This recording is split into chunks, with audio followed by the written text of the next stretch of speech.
الحمد لله نحمده ونستعينه ونستهديه ونؤمن به ونتوكل عليه ونعوذ بالله من شرور أنفسنا ومن سيئات أعمالنا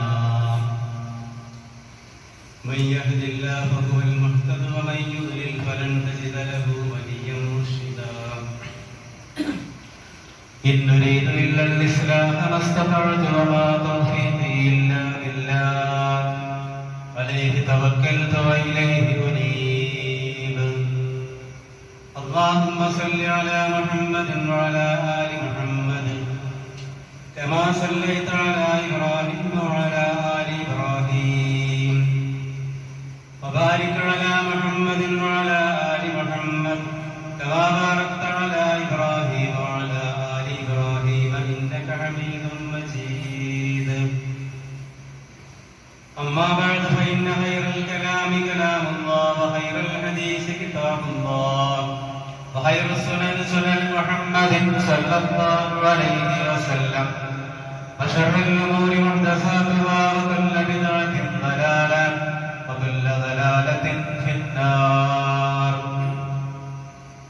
أيها المؤمنون أوصيكم وإياي أولا بتقوى الله أعوذ بالله السميع العليم من الشيطان الرجيم بسم الله الرحمن الرحيم يا أيها الناس اتقوا ربكم الذي خلقكم من نفس واحدة وخلق منها زوجها وبث منهما رجالا كثيرا ونساء واتقوا الله الذي تساءلون به والأرحام إن الله كان عليكم رقيبا يا أيها الذين آمنوا اتقوا الله وقولوا قولا سديدا يصلح لكم أعمالكم ويغفر لكم ذنوبكم ومن يطع الله ورسوله فقد فاز فوزا عظيما يا أيها الذين آمنوا اتقوا الله حق تقاته ولا تموتن إلا وأنتم مسلمون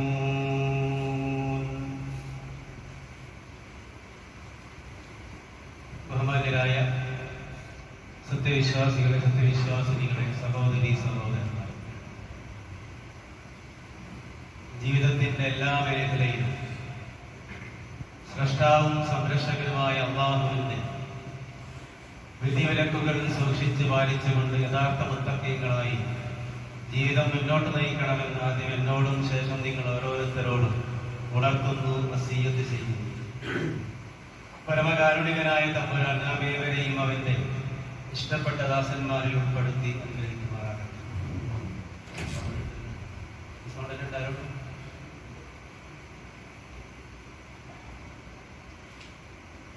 മുസ്ലിമായി മരിക്കണം എന്നാണ് നമ്മുടെ എല്ലാവരുടെയും ആഗ്രഹം. പ്രവാചകന്മാരൊക്കെ തങ്ങളുടെ മക്കളെയും കുടുംബങ്ങളെയും ഒക്കെ ഈ ഒരു കാര്യത്തെ കുറിച്ചുള്ള വസിയ്യത്ത് നൽകുന്നതായി കാണാൻ സാധിക്കും. മുസ്ലിമായി മരിക്കണം,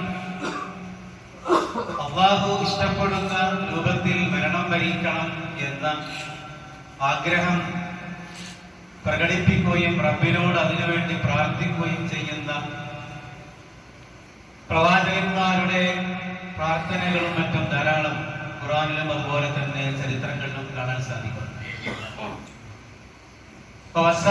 ഇബ്രാഹിം ബനീഹി വയഅഖൂബ് യാ ബനിയ ഇന്നല്ലാഹ അസ്തഫാ ലകുമുദ്ദീൻ ഫലാ തമൂതുന്ന ഇല്ലാ വഅൻതും മുസ്ലിമൂൻ.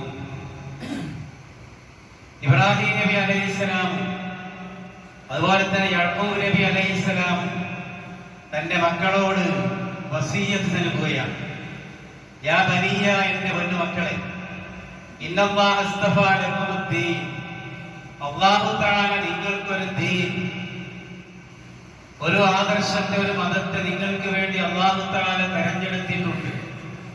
അതുകൊണ്ട് നിങ്ങൾ മുസ്ലിമായിട്ടല്ലാതെ മരിച്ചു പോകരുതേ എന്ന് യാഖൂബ് നബി അലൈഹിസ്സലാം മരണാസന്നനായി കിടക്കുമ്പോൾ മക്കളെ വിളിച്ച് പറയുന്നത് സൂറത്തുൽ ബഖറയിൽ കാണാം. മഹാനായ യൂസുഫ് നബി അലൈഹിസ്സലാത്തു വസ്സലാം അദ്ദേഹം ഒരുപാട് പരീക്ഷണങ്ങൾ നേരിട്ട ഒരു പ്രവാചകനാണ്. നമുക്കറിയാം, വളരെ ചെറുപ്പത്തിൽ തന്നെ കിണറ്റിലെറിയപ്പെട്ടു.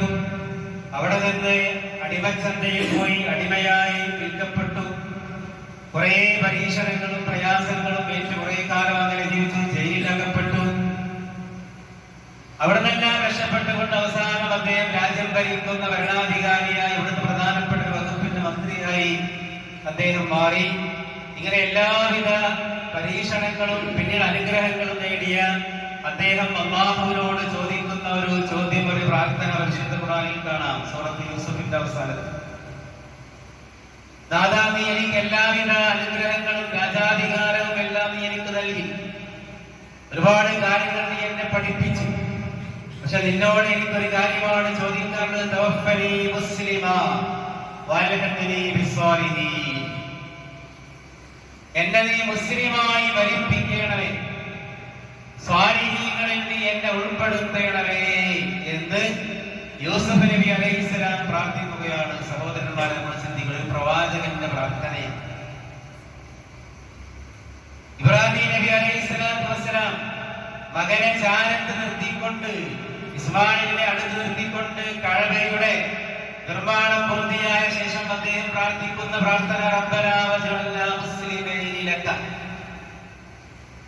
നാഥാ, എന്നെയും എന്റെ ഈ സന്താനത്തെയും നീ മുസ്ലിമാക്കേണമേ, നിനക്ക് വഴിപ്പെടുന്നവരാക്കേണമേ. ഇബ്രാഹിം നബി അലൈഹിസ്സലാമിന്റെ പ്രാർത്ഥന. ഇബ്രാഹിം നബി ആരാണ് നമുക്കറിയാം. അല്ലാഹുവിന്റെ ഖലീൽ എന്നറിയപ്പെടുന്ന അദ്ദേഹം ഇങ്ങനെ പ്രാർത്ഥിക്കണമെങ്കിൽ നമ്മളൊക്കെ, ഞാനും നിങ്ങളുമൊക്കെ ഒരു ദിവസം എത്ര തവണ ഇങ്ങനെ പ്രാർത്ഥിക്കണം?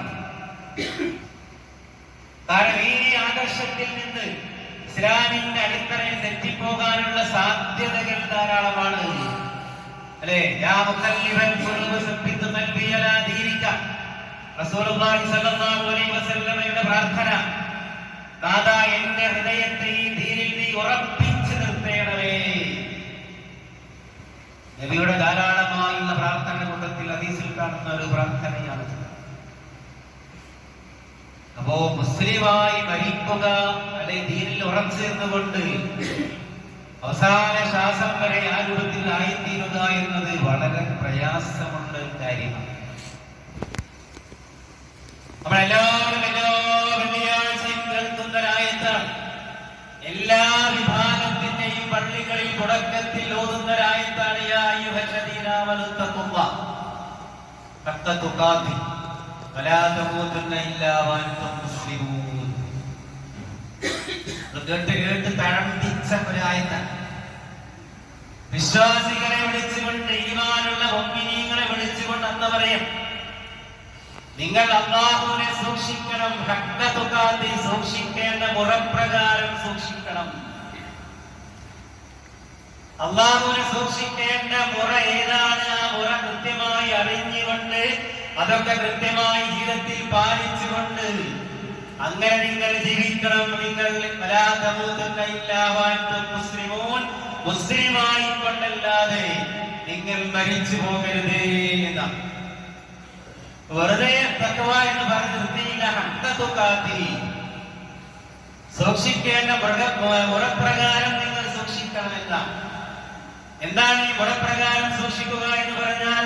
ഷഹാദത്ത് കലിമ മുതലുള്ള 5 കാര്യങ്ങൾ, ഹജ്ജ് വരെയുള്ള 5 കാര്യങ്ങൾ കൃത്യമായി അറിഞ്ഞ് മനസ്സിലാക്കി പഠിച്ച് ജീവിതത്തിൽ പകർത്തുക, വിശ്വസിച്ച് ആചരിച്ച് കൃത്യമായി മുന്നോട്ട് പോവുക. ഈമാൻകാരൻ അല്ലാഹുവിലുള്ള വിശ്വാസം മുതൽ വിധിയിലുള്ള ഖൈറും ശർറും റബ്ബിന്റെ അടുക്കൽ നിന്നാണ് എന്നുള്ള അടിയുറച്ച വിശ്വാസം അതിലൂന്നിക്കൊണ്ടുള്ള 6 കാര്യങ്ങളെ കൃത്യമായി പാലിച്ച് അനുഷ്ഠിച്ചുകൊണ്ട് മുന്നോട്ട് പോവുക. പ്രവാചകൻ കൊണ്ടുവന്ന കാര്യങ്ങളെല്ലാം കൃത്യമായി പകർത്തുക.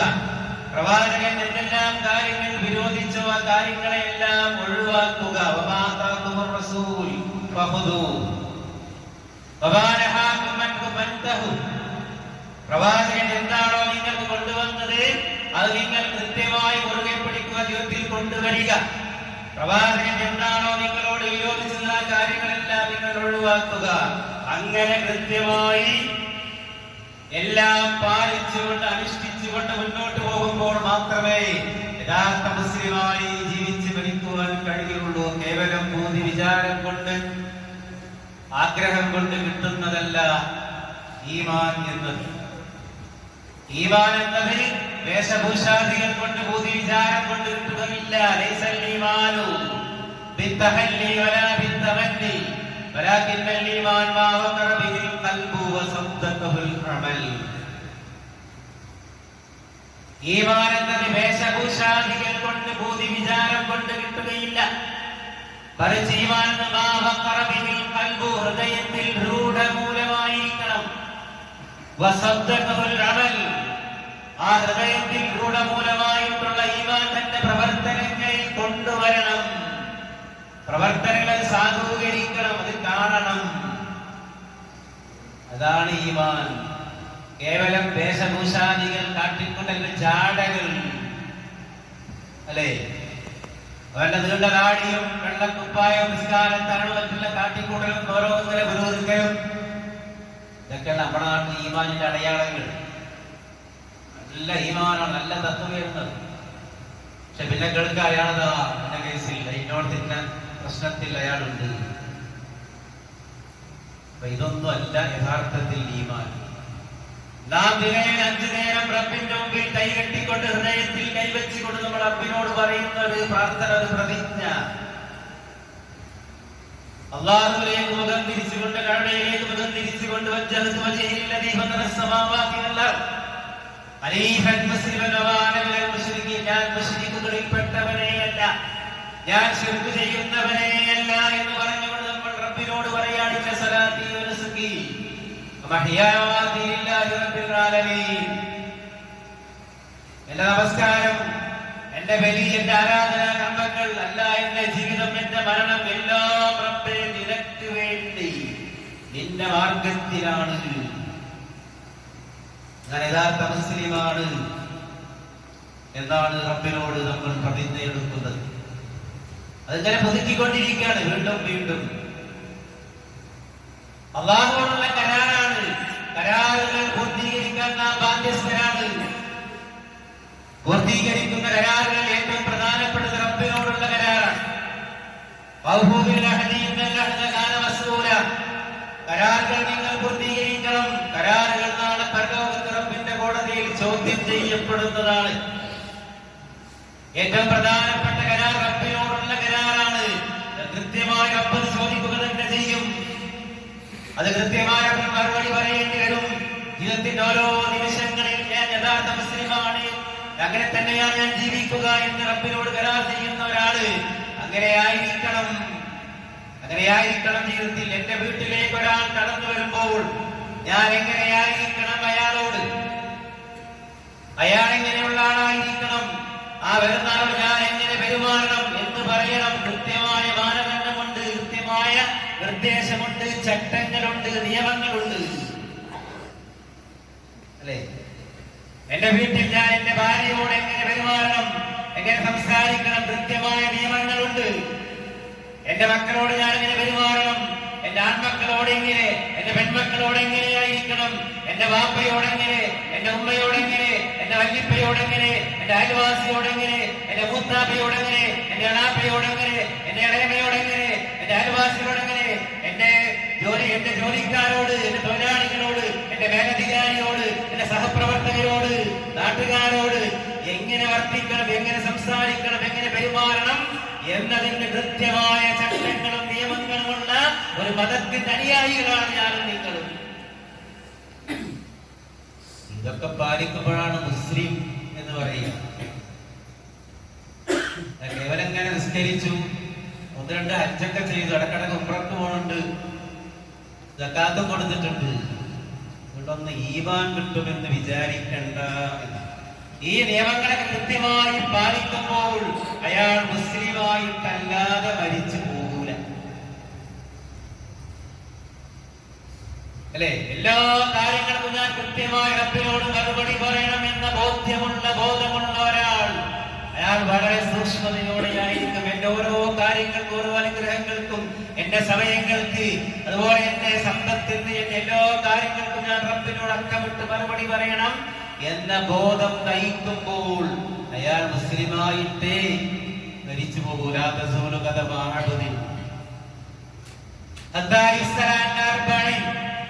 നാളെ പരലോകത്ത് 4 കാര്യങ്ങൾക്ക് മറുപടി പറയാതെ ഒരു മനുഷ്യന്റെ വെച്ച കാലം അനങ്ങുകയില്ല, അനങ്ങാനൊന്ന് സമ്മതിക്കുകയില്ല. 4 കാര്യങ്ങൾക്ക് മറുപടി പറയണം. ഏതാണ് ആ കാര്യങ്ങൾ? ഒന്നവന്റെ ആയുസ് ഏത് മാർഗത്തിലാണ് ചെലവഴിച്ചത്, മറുപടി പറയണം തന്റെ ആയുസ്സിനെ കുറിച്ച്. തന്റെ അറിവിനെ കുറിച്ച്, ആ അറിവനുസരിച്ച് കൊണ്ട് എന്ത് ചെയ്തു, എന്ത് പ്രവർത്തിച്ചു, മറുപടി പറയണം.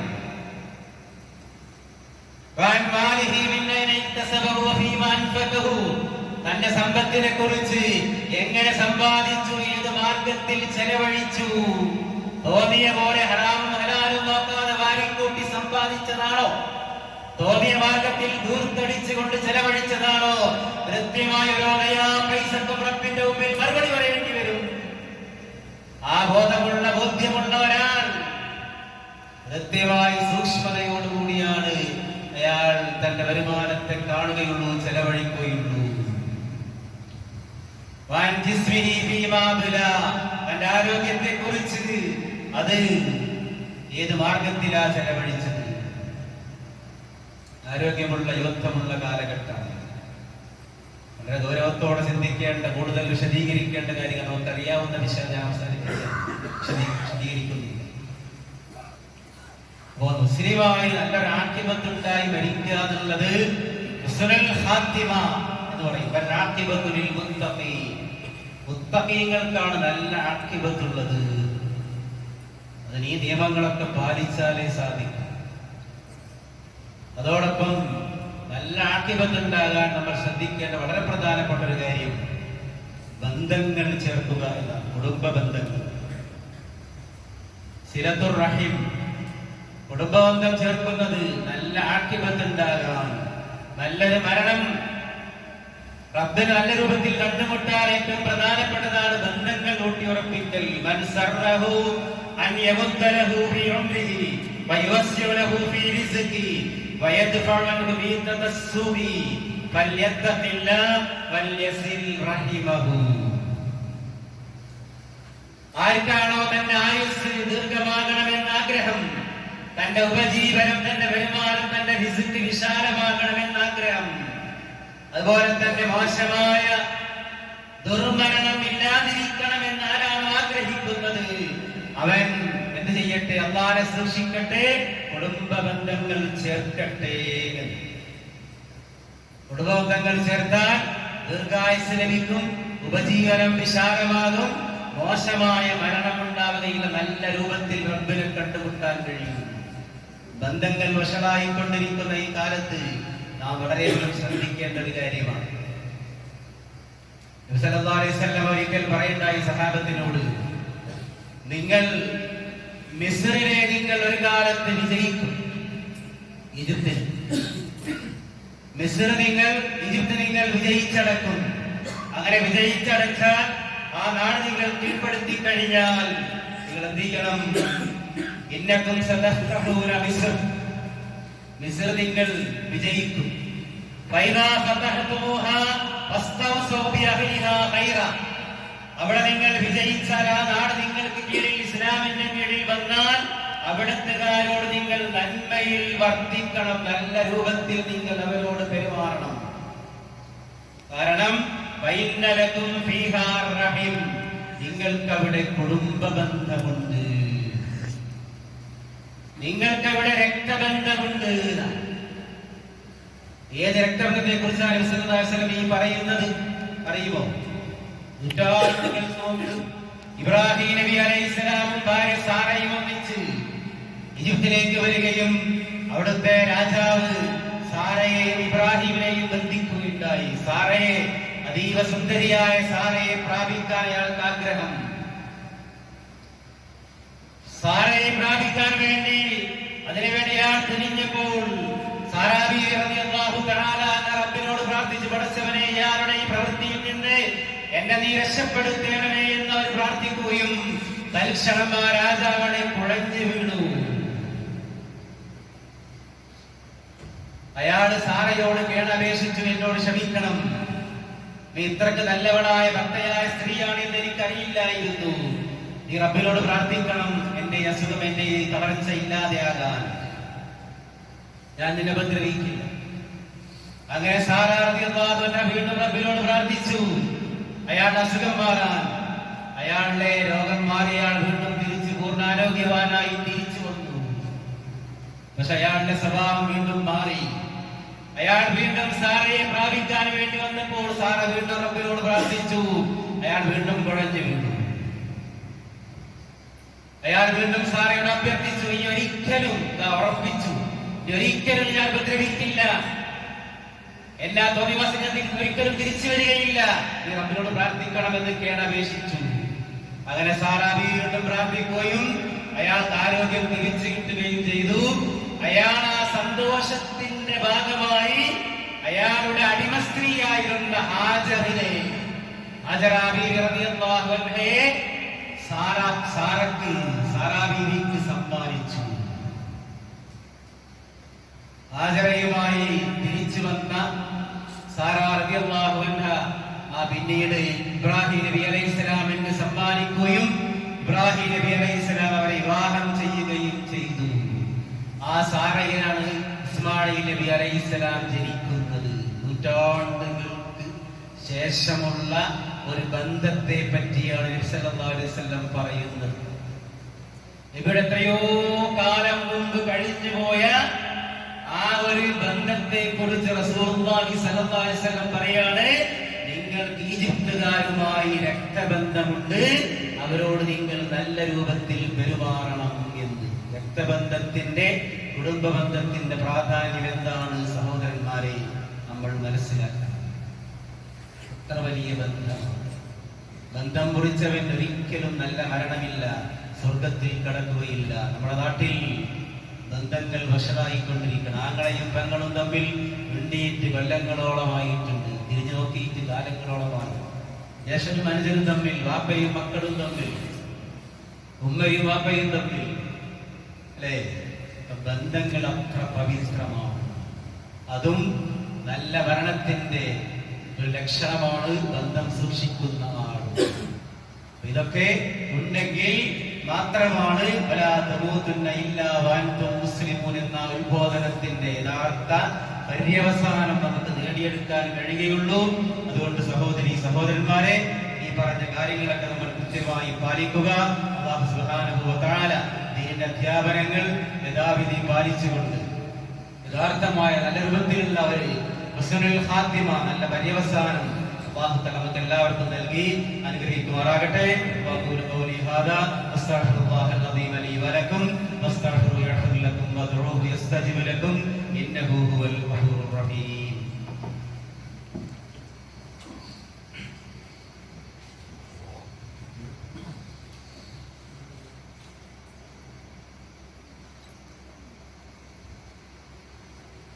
الحمد لله الذي هدانا لهذا وما كنا لنهتدي لولا أن هدانا الله. اللهم صل وسلم وبارك على عبدك ورسولك سيدنا محمد وآله وصحبه أجمعين. أما بعد فاتقوا الله عباد الله. أعوذ بالله من الشيطان الرجيم. بسم الله الرحمن الرحيم. يا أيها الذين آمنوا اتقوا الله حق تقاته ولا تموتن إلا وأنتم مسلمون. പ്രിയമുള്ള സഹോദരി സഹോദരന്മാരെ, സത്യവിശ്വാസികളെ വിശ്വാസിനികളെ, ഒരിക്കൽ കൂടി അല്ലാഹുവിൽ ഭയപ്പെട്ട് ജീവിക്കണമെന്ന് ഉണർത്തുകയാണ്. ഹിജ്റ 7-ാം വർഷം ഖൈബർ യുദ്ധം കഴിഞ്ഞ് സഹാബികളെല്ലാവരും മടങ്ങുകയാണ്. വലിയ വിജയമുണ്ടായി. ഒരുപാട് ഗനീമത്ത് സ്വത്തുക്കൾ മുസ്ലിങ്ങൾക്ക് ലഭിച്ചു.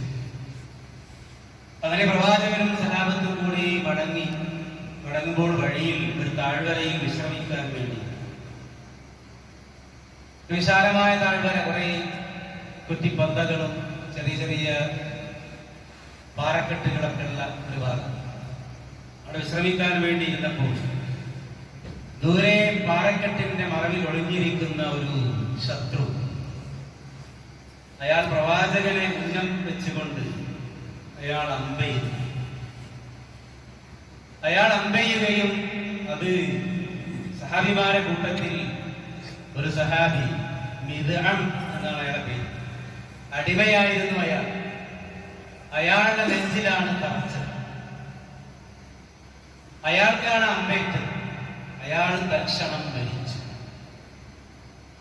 അയാൾ മരിച്ചപ്പോൾ ആളുകളെല്ലാവരും ആകെ കൂടി പ്രയാസപ്പെട്ടു. എല്ലാത്തിനും വിഷമം, പ്രയാസം. യുദ്ധത്തിൽ വിജയിച്ച് വളരെ സന്തോഷത്തോടു കൂടി മടങ്ങി വരുമ്പോഴാണ് ഈ ഒരു ദാരുണമായ സംഭവം ഉണ്ടായത്.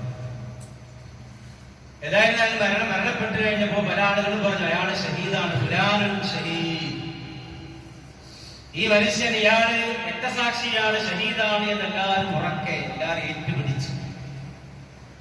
ആ ഒരു സന്തോഷം എല്ലാവർക്കും ഉണ്ടായി. ഷഹീദാണല്ലോ, ശത്രുവിന്റെ അമ്പേറ്റ് യുദ്ധം കഴിഞ്ഞു വരുന്ന സഹാബി ശത്രുവിന്റെ അമ്പേറ്റ് കൊണ്ട് മരിച്ചതാണ്. എല്ലാവരും ഉറക്കെ കേട്ടവരൊക്കെ ഏറ്റുപിടിച്ച് ഇയാൾ ഷഹീദാണ് എന്നിങ്ങനെ ആളുകൾക്കിടയിൽ പ്രചരിപ്പിക്കും. പറഞ്ഞു കല്ല, അങ്ങനെയല്ല. വല്ലദീ നഫ്സീ ബിയദി, അല്ലാഹുവാണ് സത്യം. ഇന്നി റഅയ്തുഹു ഫിന്നാർ, ഞാൻ അയാളെ നരകത്തിൽ കണ്ടിട്ടുണ്ട്. അയാൾ നരകത്തിലാണ്. ഫീ ബുർദത്തിൻ വല്ലഹ, അയാൾ നരകത്തിലാണ് ഒരു പുതപ്പിന്റെ വിഷയത്തിൽ. പ്രവാചകൻ പറഞ്ഞു, ഇബ്നുൽ ഖത്താബേ, ഖത്താബിന്റെ മകൻ ഉമറേ, എഴുന്നേൽക്ക്, ഇദ്ഹബ് ഫനാദി ഫിന്നാസ്, നീ പോയി ആളുകൾക്കിടയിൽ വിളിച്ചു പറയും അന്നഹു ലാ യദ്ഖുലുൽ ജന്ന ഇല്ലൽ മുഅ്മിനൂൻ. നീ ആളുകളോട് വിളിച്ചു പറയണം, ഉറക്കെ പ്രഖ്യാപിക്കണം, മുഅ്മിനീങ്ങളല്ലാതെ സ്വർഗ്ഗത്തിൽ പോവുകയില്ല എന്ന് നീ ജനങ്ങളോട് ഉറക്കെ പോയി പ്രഖ്യാപിക്കുക ഉമറേ എന്ന് പറഞ്ഞു. എഴുന്നേറ്റുകൊണ്ട് അതേ ഉറക്കെ പറഞ്ഞു, സത്യവിശ്വാസികൾ മാത്രമേ സ്വർഗത്തിൽ പോകൂ. ഇങ്ങനെ പറയണ്ട, നിർത്തി, നിങ്ങളെ പഠിച്ചു നിർത്തി. എന്താ നബിയെ പ്രശ്നം? അയാൾ ഒരു പരീവത്ത് സത്തെല്ലാം ഓടി വെച്ചപ്പോ ശത്രുക്കൾ ഇട്ടേച്ചു പോയ കുറെ വിരിപ്പും പുതപ്പും ഭക്ഷണ സാധനങ്ങളും പല പരിചയം പാടും കലതുണ്ട്. പരീവത്ത് ശത്രുക്കൾ തോറ്റോടിയ വിഭാഗം വിട്ടേച്ചു പോകുന്ന വസ്തുക്കൾ ജയിച്ച വിഭാഗത്തിന് അനുവദനീയ എടുക്കാം. വലീമത്ത് സ്വത്ത് തന്നെ പറയും. അതിലെല്ലാം പെറുക്കി കൂട്ടി ഉറക്കം നിലയങ്ങനെ കൃത്യമായി എല്ലാവർക്കും വീതിച്ചു കൊടുത്തു എല്ലാ കാര്യങ്ങളും വലീമത്തിന്റെ സ്വത്തൊക്കെ. പക്ഷെ ഇയാൾ ആരും കാണാതെ ഒരു പുതപ്പ് ഇയാൾ അടിച്ചു മാറ്റി. ഈ പുതപ്പ് കാരണം അയാൾ നരകത്തിൽ പോയി. ഒരു പുതപ്പിനാൽ നരകത്തിൽ പോയവൻ എന്നാണ് ഹദീസിന്റെ ബാബിന്റെ ഹെഡിങ്.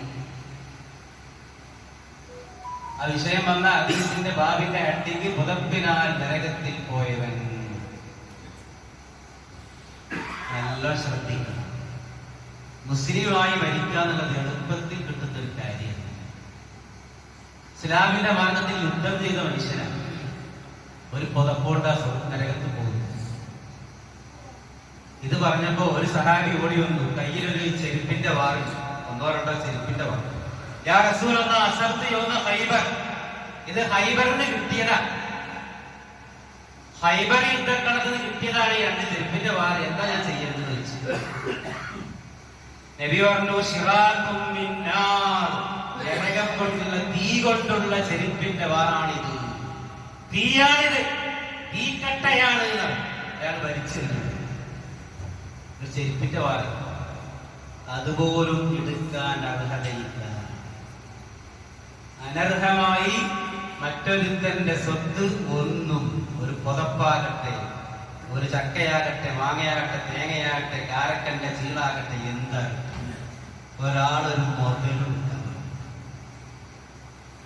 അങ്ങനെ ഒന്നിനായിട്ട് മരിക്കണം. അതൊക്കെ പാലിക്കണം. ഇയാൾ നരകത്തിലാണ്. പല ആൾക്കാരും പലരെയും പറ്റിച്ച് ചതിയും വഞ്ചനയും പൂഴ്ത്തിവെപ്പും കച്ചവടത്തിലും എല്ലാ നിലക്കുള്ള തോന്നിവാസങ്ങളും ചെയ്യും. വലിയ ഹജ്ജ് ചെയ്ത ആളാകും, ഇടക്കിടക്ക് ഉംറക്കും ഉണ്ടാവും, സക്കാത്തും കൊടുക്കുന്നുണ്ടാവും, ഒക്കെ ഉണ്ടാവും. പക്ഷേ കച്ചവടത്തിൽ സത്യസന്ധനല്ല. പല കാര്യങ്ങളിലും ബിസിനസ്സിൽ യഥാർത്ഥമായ ബിസിനസ് അല്ല നടത്തുന്നത്. ഹറാമായ മാർഗത്തിൽ സമ്പാദിച്ച് മക്കൾക്കെല്ലാം തിന്നാൻ കൊടുത്താൽ ഹറാമിന്റെ കുറ്റം ആ കൊടുത്തതിലും എല്ലാം നമ്മൾ ഏൽക്കേണ്ടി വരും. അതുകൊണ്ട് സഹോദരി സഹോദരന്മാരെ, മുഅ്മിനായി മരിക്കുക എന്നത് എളുപ്പത്തിൽ നടക്കുന്ന ഒരു സംഗതിയല്ല. കുറച്ച് കഷ്ടപ്പെടണം, പ്രയാസപ്പെടണം, പലതും ഒഴിവാക്കേണ്ടി വരും. വെറുതെ നേടിയെടുക്കാൻ പറ്റുന്ന കാര്യമല്ല. അല്ലാഹു സുബ്ഹാനഹു വ തആല ദീനി അധ്യാപനങ്ങൾ കൃത്യമായി പാലിച്ചുകൊണ്ട് യഥാർത്ഥ മുഅ്മിനീങ്ങളായി ജീവിച്ചു മരിക്കുവാൻ നമുക്ക് എല്ലാവർക്കും തൗഫീഖ് നൽകി അനുഗ്രഹിക്കുമാറാകട്ടെ.